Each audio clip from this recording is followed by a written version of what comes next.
Jay Hiv, Stretford, Paddock, Brighton 1, Manchester United 0.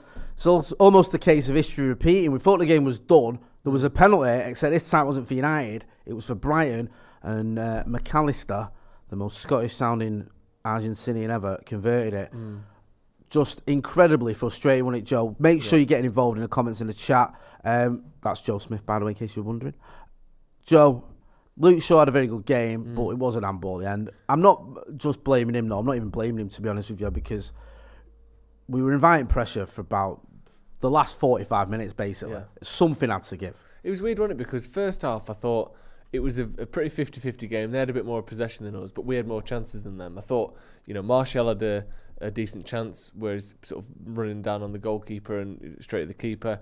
Rashford had a couple of sort of half-decent chances. Casemiro had a header from about 7 yards out that on another day could have gone in. Anthony had a good chance. Like, United should have scored in the first half.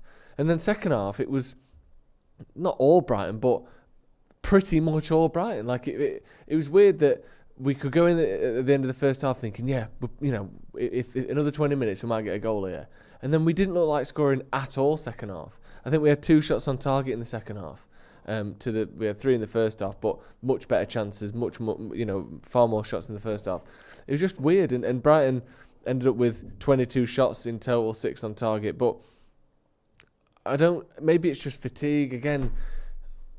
This is just going to be the story of the season, isn't it? If we don't score in the first half, if we aren't leading by the 60th minute, teams will get chances. Teams will be able to fight back like Tottenham did, or just push ahead like Brighton have done today. And it's something that we'll get onto the away record, I'm sure, in a second, but just on an individual game basis, it's something that United need to sort out. Because I get that we're tired, but it's not like teams have played that many games less than us.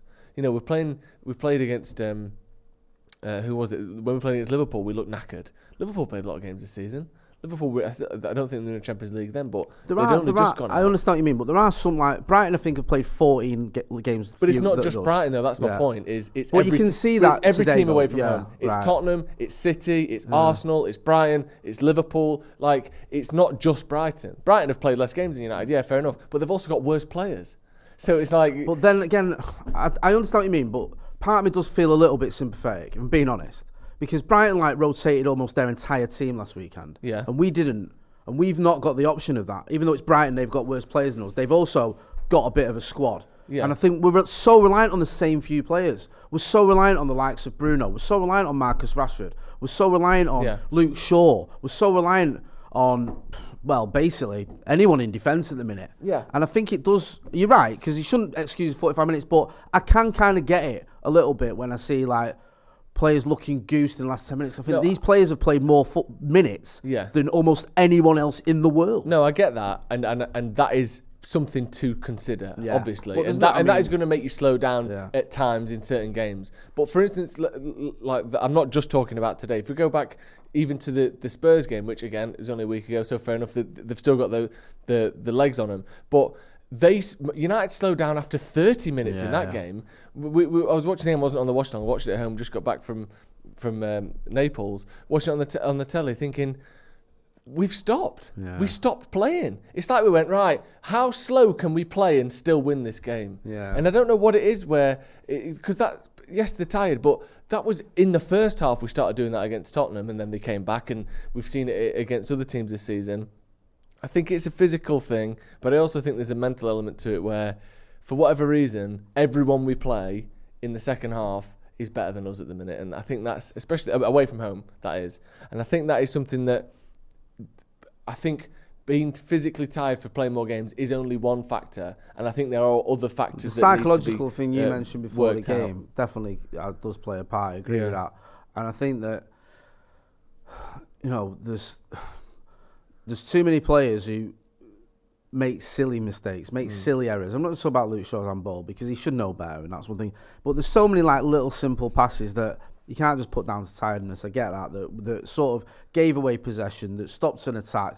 I mean, for the second, I think there was a time when Anthony Martial didn't touch the ball for about 15 minutes or whatever it was, and people will be digging out Martial out and blaming him. I understand he's not exactly flavour of the month, but also, where was the service? There wasn't really much. Yeah. Well, you look at Brighton's midfield, they were getting the ball to the likes of Mitoma, kept getting on it, didn't he, for starters. Whereas, you see players just dropping deep, trying to get on it. And one thing that does worry me a little bit is, maybe it is just away because it's been happening away from home as well, but we seem to have lost the ability, or Ten Hag seems to have lost his way a little bit with subs. I love Ten Hag. I think he's a fantastic manager, and I expect him to win a title with us if he's backed in the right way. But there was a time when he was just getting his substitutions and they were affecting the game in a positive way constantly. We had like 19 goals from subs. It was like the most in any of Europe's top 5 leagues.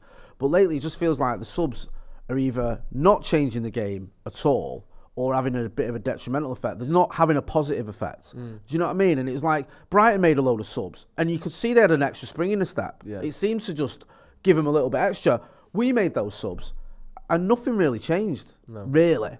Sabitzer didn't do anything much, and I don't think Fred was having a particularly good game. And Sancho didn't really do anything that I actually thought Andy was a bit more effective. Yeah. So I'm not blaming Sabitzer and Jadon Sancho. I'm just saying it's a little bit worrying for me that we've gone from a team that when things are going against us, we can make subs and turn it around, to now the subs aren't really working.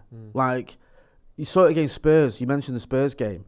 The game was getting away from us before the subs, but the substitutions didn't help. No, they didn't. We were worse after the subs. Yeah, and I think was it Malacia who came on and Fred and against Spurs was it? Yeah, and it was who came off for Wan-Bissaka. He took Wan-Bissaka off. Sorry, I thought it was Malacia. Whoever came on for him, and it was like it seems to make us a little bit more nervy. Yeah. And I think tonight again, it's all such fine margins. But then we were saying, weren't we? We need to make a change, and I wasn't questioning the subs when he made him, but when you look back and you just think this does seem to be a little bit of a trait now where our substitutions aren't quite working. And if you have got the element, like you said, like it's not one element, sorry, like I was saying, of fatigue setting in a little bit, then you need subs who can come on and do something. And at the moment, none of our subs are. Yeah. Not to the point that you'd want them to. And Marcus Rashford now, I think he's got 1 goal in his last 6 games. So it's not a drought as such, but we're so reliant on him that who's stepping up when he's not scoring? Yeah, no one. Like, we're just looking around. Anthony had 2 good chances today. Didn't hit the target on either of them. Martial, good chance, straight at the keeper. Yeah, it's like all on Marcus or nothing, and that you can't rely on Marcus Rashford to get you the goals to get you out of trouble all the time, because I know he's got 15 Premier League goals, but in 30 odd games, that's not enough to rely on just him. Yeah. He's not Erling Haaland. Like, that is a good return for him. Yeah. But you need someone else who's weighing in with 10. Yeah. And we haven't got anyone who's looking like that in the Premier League. And that's a worry for me. No, it is a worry. And the more you see of Martial, the less convinced I am by him. Yeah. Not just is he, perpetually injured, but when he's not injured now, and if he is, he's playing, so he's not like, it's like we give him this excuse of he's been injured even when he's fit.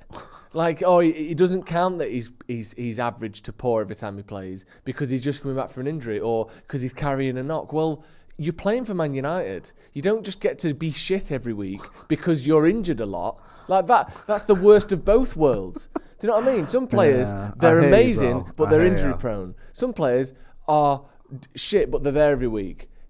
At the minute, he's both. And I know that's shit is maybe is slightly sort of oversimplification of it, but he's not putting the performances in. He's not scoring. You never go, Christ, who was that? Martial. Do you know, like Bruno Fernandes, and I know I praise him a lot, but and Luke Shaw today, unfortunately, gave the penalty away. I thought he was probably our best player until then. Yeah, he was. Every game they play, they do something. You go, fucking, who is that? Oh, yeah, Luke Shaw, Bruno. Yeah, that makes sense. Who was that? Casemiro. Oh, Jesus, who was that? Rashford. You don't do that with Martial. You never are shocked by something he does that's brilliant. It's like the ball's constantly bobbling around him. He's always trying to find a pass. He's always getting fouled or hurt or, not quite getting onto the end of things. And you just think like you said, next season, it's all about next season now. But we've got this season to end yet. And obviously I'm not, United are still comfortable favourites for top 4. But we're 4 points ahead of Liverpool with 1 game in hand, which is a lot less comfortable than 4 points with 2 games in hand, which is where we were at the start of the night. Yeah. And especially the run Liverpool are on. I don't expect them to win every game between now and the end of the season, but they've won 5 in a row.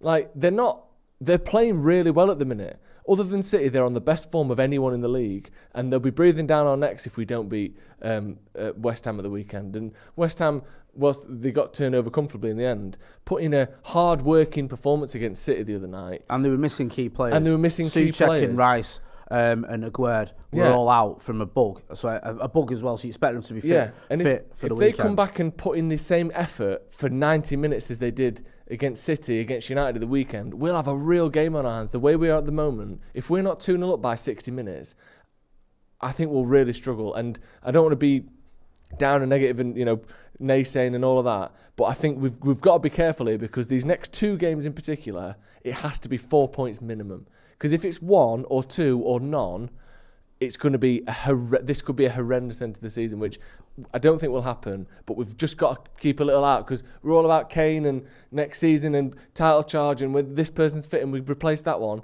This season is just on the cusp of being really risky at the minute, and we've just got to make sure we don't let that happen. No, I hear you, I do, and I said before the game, about Martial.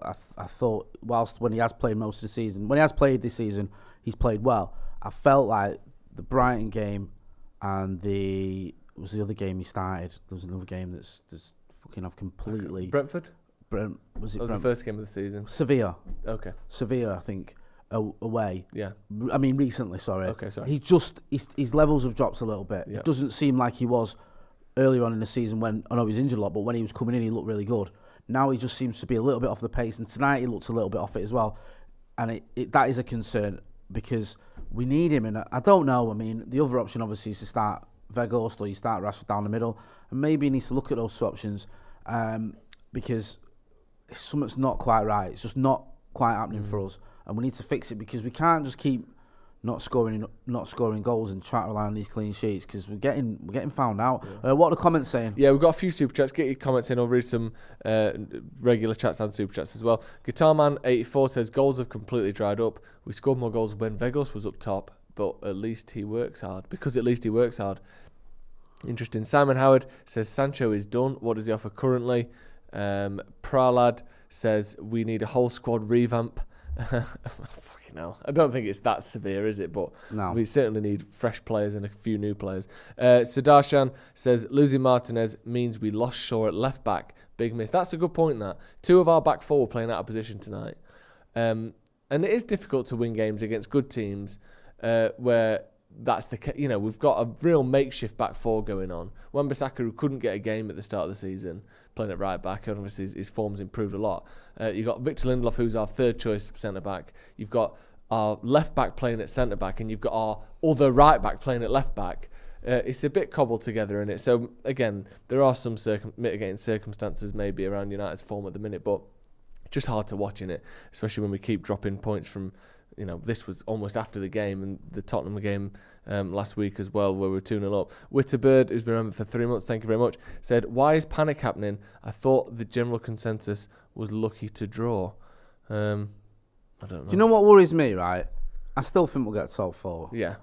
But you don't want to be going into that City game with a bad run under your belt. Because they'll be flying. They'll have just won the league. They're going to win the league. Yeah. So they'll have just won the league, and there's a chance they'll be looking forward to a Champions League final. So they're going to come into that game with the tails up. And if you come into that game having lost away at Brighton and dropped points away at, say, West Ham and, I don't know, drawn at home to Chelsea or whatever, you're going to be going in there, like, almost worried. Yeah. And there's nothing, and I get you're going to be anxious playing Manchester City because they're a good team and it's obviously a Manchester Derby FA Cup final. But if you go into that game playing like the way we have been playing in the second half against teams like you mentioned earlier, you're going to get found out. Well, do you know how Newcastle came into the League Cup final on their worst form of the season, didn't they? And the game almost felt, obviously Ethan, the Newcastle fan, and who you hear from speaking to after the game, was that Newcastle fans are almost like, I didn't think we'd win today because we've been a bit shit. Like if we'd have played Newcastle in November, we might have had a real good game on our hands. It's almost like the same with United. If we go into that FA Cup final, they're like this, and we're like this. I know obviously finals and it's a derby, so things go out the window a little bit, but like you said, the last thing you want is we're awful and they're amazing. And also, you want to be able to, like, for the last couple of games, rotate a bit. Yeah. You don't want to be having to win them all. No. So you go into the last 2 games, it's like must win. It's like the Europa League group stage all over again, isn't it? Yeah. Because we lost that first game to Sociedad. Yeah. We had to play our full strength team every single game for the rest of it to try and get the top spot, and people got tired and injured. And when we did rest a couple of players, like for Sheriff, whatever, we had to bring them on because we were like, it took a 95th minute winner from Scott McTominay. Luke Shaw spoke about his handball. He said it hurts a lot. I can't explain why my hand is up there.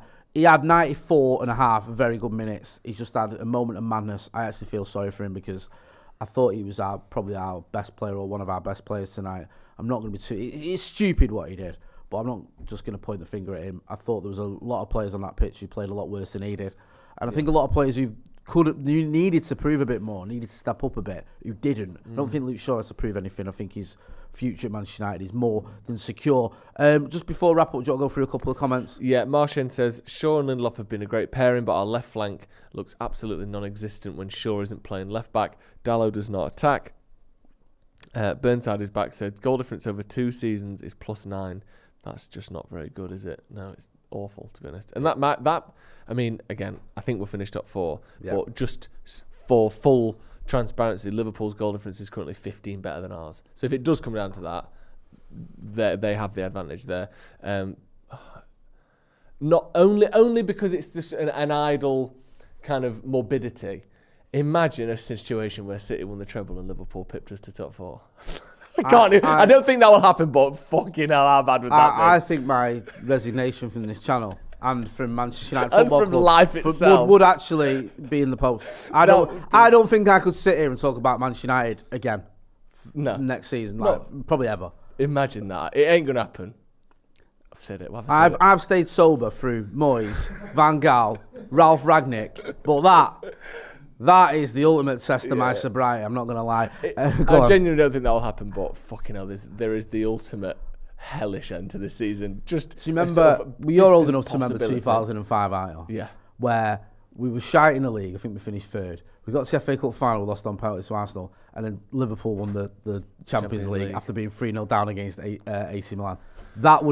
This would make that look like the treble-winning season. Yeah, absolutely. I mean, horrendous. Yeah. Honestly, please, if there is a God, Eric, if you're watching, please, right, just don't let that happen, no matter what, yeah? Yeah. I'll give you 10 years of never winning a title again, right? If you just don't let that happen, honestly. That's the exchange I'm willing to do. Listen, Joe, where can people find you? Joe Smith 93 on Instagram and on Twitter as well. Go and check him out. Make sure you check out the Sloppy Joe's podcast as well. Very funny podcast. Going to be hearing from Andy Tate in a minute as well. So go and check that out. We've got Anna McCullough's reaction, I think. Oh, no, you've not. You've got Stephen House's reaction up on the channel a little bit later on. So make sure you are liking, sharing and subscribing. This has been the review. Manchester United losing against the top 9 team away from home again. Frustrating, but we can put it right this weekend. Thanks for watching.